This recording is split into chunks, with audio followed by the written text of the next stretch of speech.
since we're heading into Europe for the first time since 2010, we need another big rebuild. We've signed so many players that I'm just gonna rapid fire through them. Bamba, Mittelstedt, Neuhaus, Colombo, Beck, Karabek, Acuna, Torres, Cordero, Cerdan, and finally Barrios. We've gone for a lot of youth to build for the future, and hopefully they can realize their potential. We also tried signing Emre Can, Heung-min Son and Aleksandar Mitrovic on free transfers, but they all chose different clubs.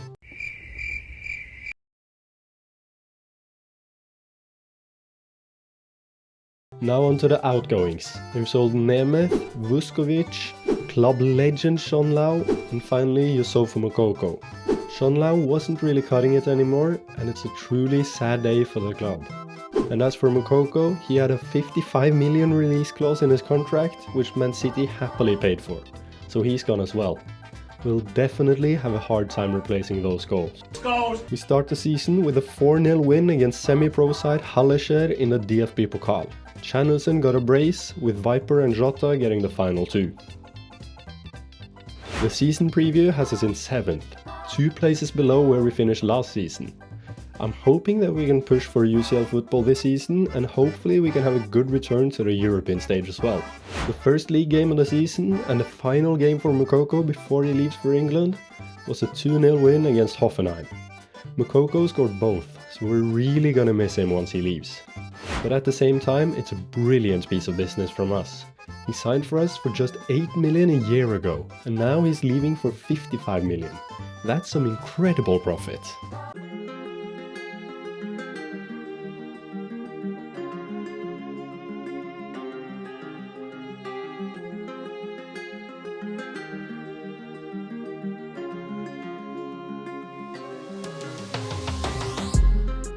We lose 1-0 against Bayer Leverkusen in the next game, and we're already feeling the departure of Moukoko. The Europa League fixtures have been revealed now though, and we can definitely qualify directly to the round of 16. We're facing Rizespor, Lille, Rosenborg and Fenerbahce at home, and Lech Poznan, Ferencvaros, HJK and AC Milan away. The next game against Schalke was the definition of a game of two halves. Schalke ran all over us in the first half, and we're 3-0 up inside 37 minutes. We then scored 3 times in the second half through Chanelson and Viper ×2, with the final one being the last thing that happened in the whole game. So after a horrific first half, we at least rescue a point in the dying stages. Against Bayern at the Allianz, we found ourselves 1-0 down 3 minutes in. But 17 minutes later, Alphonso Davies wanted to get some anger out, so he tackled Viper like this. He literally jumped in from behind, so he got a straight red. We then scored the equalizer right before the break through Rice. 15 minutes into the second half, Nubel pulled off this save. And half an hour later, Kimmich scored this bullshit for 10-man Bayern. And to top it off, Bamba misses this huge chance straight from kickoff. So we somehow lose 2-1 to a 10-man Bayern side.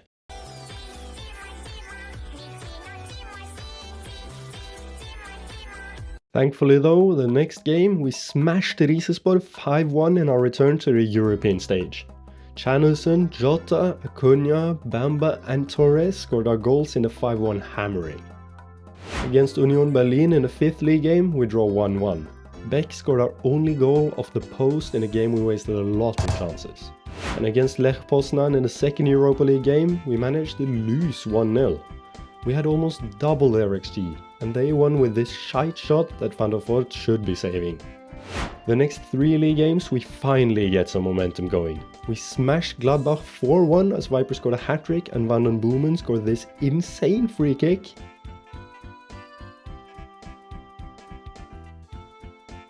And Viper's first goal was the quickest in HSV history, by the way, at 17 seconds. I don't think you have any idea how fast I really am. I'm fast as f***, boy. We then won 3-2 against Werder Bremen as Beck scored the winner in the 91st. We then drew 1-1 with Wolfsburg despite once again having nearly double their XG. After just 3 minutes against Lille, Edon Shegrova scored this to take the lead. But the rest of the game was a walk in the park for us. Reis equalized after 17 minutes, Bamba gave us the lead 8 minutes later, and Acuna, Colombo and Karabekh scored the other goals in the second half. So we smashed Lille 5-1. Encara Messi, encara Messi, encara Messi, encara Messi, encara Messi, encara Messi, encara Messi, encara Messi, encara Messi, encara Messi, encara Messi, gol, gol, gol, gol, gol, gol, gol, gol, gol. What the fuck are you doing? The two next league games we win 1-0 against Mainz and 2-0 against Freiburg. Reis scored this screamer as the only goal against Mainz, and Colombo and Bamba scored the 2 against Freiburg. In between those two games, we got our asses handed to us against Frankfurt in the DFB Pokal. Marmouche put 4 past us, and we lost 5-2. What the fuck are you doing? But after 10 league games, we're in 5th. It's very tight from 9th to 3rd, as it's only separated by 3 points thus far. We have been quite inconsistent so far, but we've at least started to pick up some momentum in the league now. We hammer Ferencvaros 7-0 away from home in the 4th Europa League game. Bamba, Viper, Chanulsun, Beck, Jota, Beck again and Acuna scored our goals as we picked up our 3rd win in 4 UEL games. We then undeservedly lost 3-1 against Hertha Berlin before we won 1-0 against Köln in a dominant performance, which deserved more goals from both sides, to be honest. We once again scored 7 goals in a game in Europe as we win 7-2 against HJK. Colombo and Acuna got a brace each, and Chanulsun, Boomen and Bamba scored a final 3.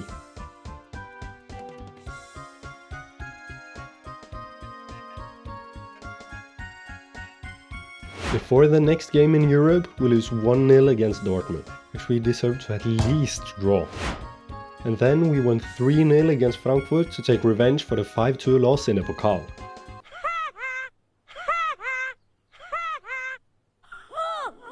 Against Rosenborg in the 6th Europa League game, we once again had a goal fest.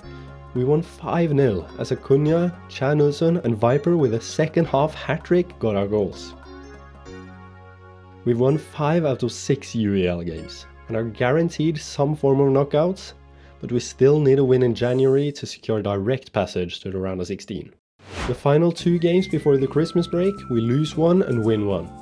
First, we get absolutely battered 5-0 against league leaders RB Leipzig. The players even refunded the tickets of our travelling fans. That's how you know it's bad. But it's also the least they could do. And the message to the board, either f***ing shape up or get out, because you've let all the fans down. You should be ashamed of yourself, Gazidis. We then won 2-0 against Kaiserslautern in a very routine game, to be honest.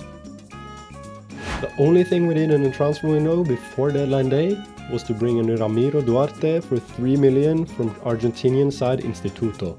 He's not gonna play for the first team for a while and will probably go out on loan for a couple of seasons. The final game of the first half of the season was a 3-0 loss away to Augsburg in a horrific performance. So at the halfway point, we're in 7th. It's an okay season, but we're struggling at both ends of the pitch. We're struggling to finish chances and we're struggling to avoid conceding as well. But the worst thing is how inconsistent we are. There are only 4 points up to 3rd, so a good run of games could change a lot. Against Bayer Leverkusen we lost 1-0. They must have paid the ref, because they scored this 3 minutes after the whistle should have been blown. And then, against AC Milan at the San Siro, Julian Nagelsmåen would finally be able to face his name brother and rival Julian Nagelsmann. The stage was set, and everyone was ready for the battle of a lifetime. Yeah, we lost 4-1. They scored a pen in the 24th, and then Okafor decided to score a hat-trick in 5 minutes before the break. So that was the first battle between Julian Nagelsmann and Julian Nagelsmann. But something tells me that this won't be the final time we face him. We then drew 0-0 against Hoffenheim in the dullest game I've witnessed. There was not a single highlight for the whole game. The final league phase game would be at home to Fenerbahce. It took a long time and a lot of missed chances, but we finally scored in the 71st, through Viper. We actually dominated the game with Fenerbahce not really having any big chances, so we win 1-0 to secure our way through to the round of 16. We finished 4th with 18 points. Now, because it's been going pretty shite lately, I've decided to change the tactic. And it's quite a drastic change as well. We're moving into a 5-2-3 formation where Chan Nusen is moving up as a false 9 striker instead of being a traditional attacking midfielder. And I think it could be both exciting and interesting to see what this formation could do to our attacking play, since it's been lacking in the last few games. The first game with the new tactic was an end-to-end one. We took a 2-0 lead as Acuna and Chan Nusen scored one each. We then conceded twice before the break. Colombo then scored from this incredible pass over the top from Acuna, and 2 minutes after that, Acuna scored his second of the day. In the 86th, we conceded a third goal. But they couldn't muster up another goal, so we win 4-3 against Schalke in a pretty nuts game. But the tactic does have some nice foundations to build on. Pieper got injured against Schalke, by the way, and is out for 3 months with a broken foot. Bloody hell, it's about as useful as a hot dog at a bloody vegetarian convention. So we've had to sign centre-backs to replace him. I already had Jonathan Tah in the pipeline, who's come in for 18 million from Real Madrid to return to his boyhood club. But we've also signed Jersino Niamsi for 7.5 million from Lokomotiv Moscow. He's an emergency signing to replace Amos Pieper. We've now got Bayern at home in the 21st league game, and Alphonso Davies continues his bad involvements against us, as he scores an own goal after 3 minutes. We then had a goal disallowed for offside 3 minutes later. Acuna got called offside despite not being involved in the play whatsoever. But it didn't really matter in the end, as Viper scored with this brilliant finish off the bar in the 33rd. And other than this post hit from Chotard in the 79th, nothing happened. And we win 2-0 against Bayern. What a performance! Yeah, I'm a genius. The draw for the round of 16 is here, and we've been drawn against Sevilla. An incredibly difficult tie against the arguable kings of the competition. Before the round of 16, we win the next 3 games. We win 3-1 against Union Berlin, 2-0 against Mönchengladbach, and 3-2 against Werder Bremen. Against Werder Bremen, we only scored 3 from 4.81 XG, so that's slightly worrying. And that would be the case in the Europa League as well. In the first leg, away from home, we took the lead through Viper in the 24th, as their goalie had a shocker. The next chance didn't come till the 71st.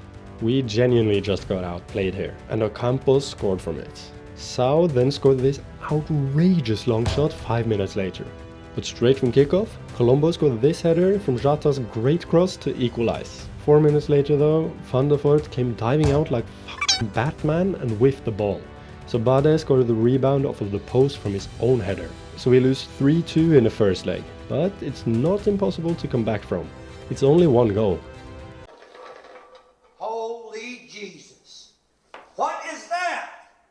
What the fuck is that? What is that private pile? Before the second leg, we drew 2-2 against Wolfsburg, which was a bit of a lucky result for us. So after 25 league games, we've moved up to 4th. So we're currently in the UCL spots, but it is extremely close between Bayer Leverkusen, us and Augsburg. It's now time for the second leg against Sevilla, this time at home. The first highlight didn't come until the 43rd. They handballed it inside the box, so we got a pen, but Chanison missed. Luis Mikrus then scored for them in the 62nd. 10 minutes later, Maximiliano pulled off this insane save. From the following corner, Viper flicked it on to Torres, who scored a tap-in to bring us back into it. But no matter what I did tactically, we couldn't get another. So we lose 4-3 on aggregate. We had 3.68 XG in this second leg, while they had 0.58. What the hell, man? Well, that's that, isn't it? That's that. The only cup we're getting near is a cup of tea. Both Colombo and Mittelstedt got injured in a game against Sevilla. Colombo is out for 4 weeks and Mittelstedt is out for 2 to 3 months with a hip injury. The next 2 games we draw 2-2 against Mainz and lose 2-0 against Freiburg. Against Mainz we definitely deserved more, but against Freiburg we didn't deserve anything. Glatzel, who's moved to Freiburg from Leicester, also scored against us. The next gen list has just come out, and German Acuna has won it! That's pretty nuts! And Mikael Seifert and Nahuel Cordero are 4th and 6th respectively as well. We've really hit the jackpot with these Argentinian youngsters, and Seifert is also incredible, and even better that he's come through our youth ranks.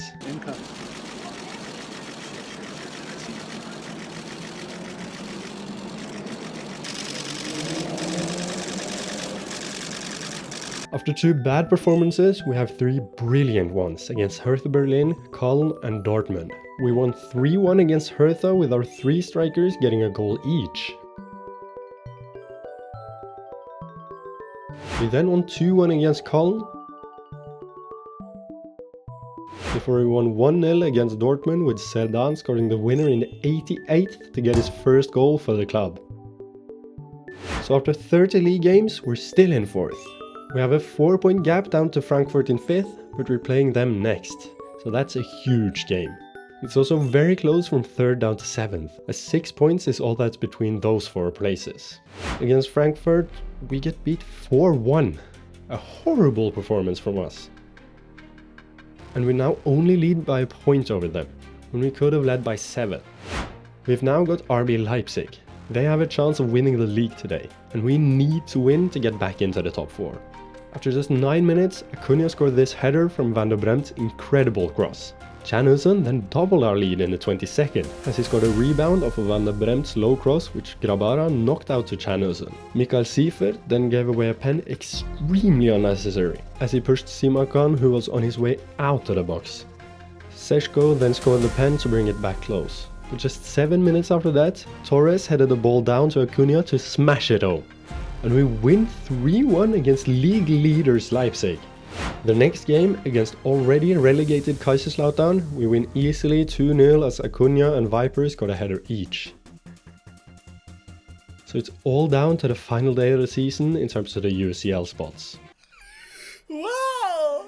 The final day of the season is here, and a lot is on the line.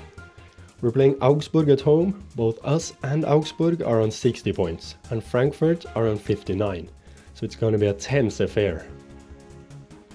The only thing that's happened in the first 45 was that Ta scored this header at the near post from Chanhusen's corner.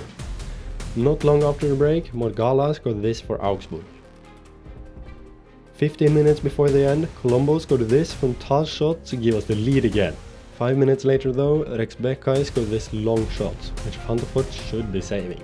And 6 minutes later, Seifert got a shot deflected off him and it counts as an own goal. We then scored through Barrios 2 minutes later with this great finish. But we still need a goal. And since I went all out attack, they scored through Uruguay in the 91st. So we lose 4-3 against Augsburg, and we miss out on Champions League football on the final day. By the way, we had 3.31 XG, and Augsburg had 0.76. What the actual hell? After the Finnish league season, we got 5th, the same position as last season. But this season, we were even closer to the UCL spots. I am quite disappointed right now, considering we lost the UCL spot on the final day. But it does give us another opportunity of winning the Europa League next season. It is a decent season all in all. We got to the round of 16 of the UEL and pushed for UCL football the entire league season. We've been given the initial budget for next season, and it's brilliant. We've got 1.1 million in wage budget and 31.65 million in transfer budget. We've already done most of the summer's business, which you'll see in the next episode, but now we can bring in a good left wing back for that money.